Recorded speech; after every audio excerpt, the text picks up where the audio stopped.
In the last 3.5 years, you'll have the backdrop of what's going on in Babylon. You see, after this false church is destroyed, Antichrist leaves Rome, Italy, where the false church will be. He goes to Jerusalem, walks into a temple, sits down, claims to be God, and then he leaves Jerusalem. The false prophet, one of the members of the Satanic Trinity, will put up a statue of the Antichrist. Through signs, wonders, and miracles, he will make it speak and move. But meanwhile, the Antichrist goes to the literal city of Babylon, which is on the shores of the Euphrates River, some 58 miles out of downtown Baghdad, Iraq. That's where Babylon was 4,500 years ago, when Nimrod established that one world economic, political, governmental system, a prototype for what would be happening in the last days. In the last 3.5 years of the tribulation period, you have the 7 trumpet judgments and the 7 vial judgments in front of this backdrop of what is happening in Babylon. During those 7 trumpet judgments, you will see ecological judgment upon the earth. 1/3 of the ocean will turn to blood. 1/3 of the fish in the seas will be destroyed. 1/3 of those ships on the waves of the sea will be devastated as well. The grass will burn up, the trees will burn up. There will be ecological judgment upon the face of the earth during those periods of those trumpet judgments. The 5th one will be an invasion from outer space as those demons released out of the bottomless pit take on the form, well, the Bible says of a locust, but it's a different locust than I've ever seen. Face of a man, hair of a woman, teeth of a lion, breastplate like a horse running to battle, a scorpion's tail, and they come and they will kill 1/3 of the earth's population, with the 1/4 killed in the 4th seal judgment. And then in this 6th trumpet judgment, 1/3 in addition to that killed. That's half the earth's population. We move then into the last of the judgments, the last 7 judgments, the 7 vial judgments, which will take place very quickly. The rest of the oceans turn to blood, all the fish in the seas die. The sun gets so hot it scorches man so that he gnaws his tongue in pain. But he never turns to Christ. He blasphemes God.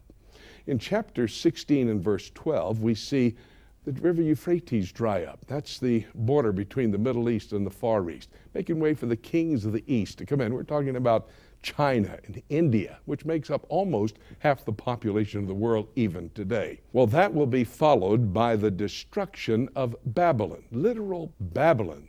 That will be the headquarters for an international economic, political, governmental system headed up by Antichrist. Literal Babylon. Babylon has never been destroyed.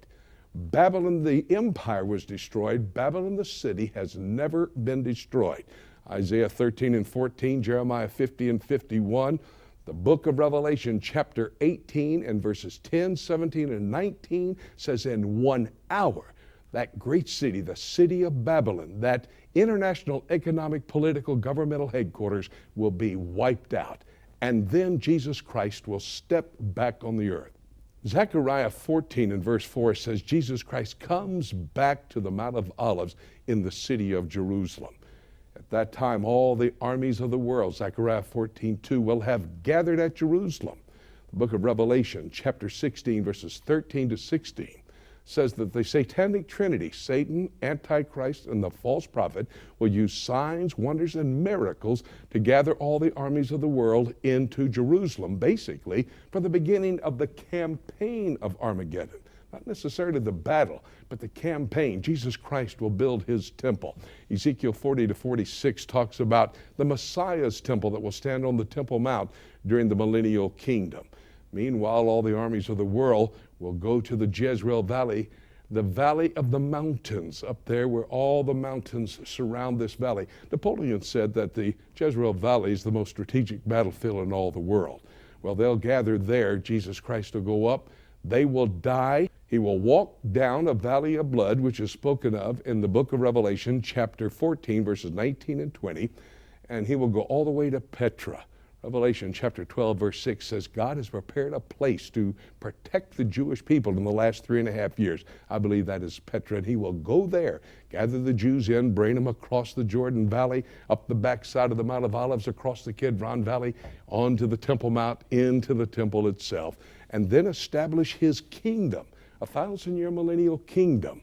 Now, the Antichrist and the false prophet will be thrown into the lake of fire at the end of the Battle of Armageddon. Jesus Christ will delegate an angel to take Satan, bind him, and cast him into the bottomless pit for a 1,000-year period of time. That's where Satan will be during this 1,000-year millennial kingdom, when Jesus Christ will rule and reign on the earth. At the end of that 1,000 years, well, Satan will be loose for a season to ferret out all of those who were professors and not true possessors of Jesus Christ that came to life during the millennial kingdom. They will go one more time to try to surround the city of Jerusalem and to overcome Jesus Christ. At that time, God will smash Satan, take him and throw him into the lake of fire where the Antichrist and the false prophet are. And then a very sad time, the time of the great white throne judgment, when Jesus Christ will be the judge. He will sentence all of those who have rejected him into the lake of fire, which is the second death. And after that, eternity future, new heaven, new earth, and New Jerusalem.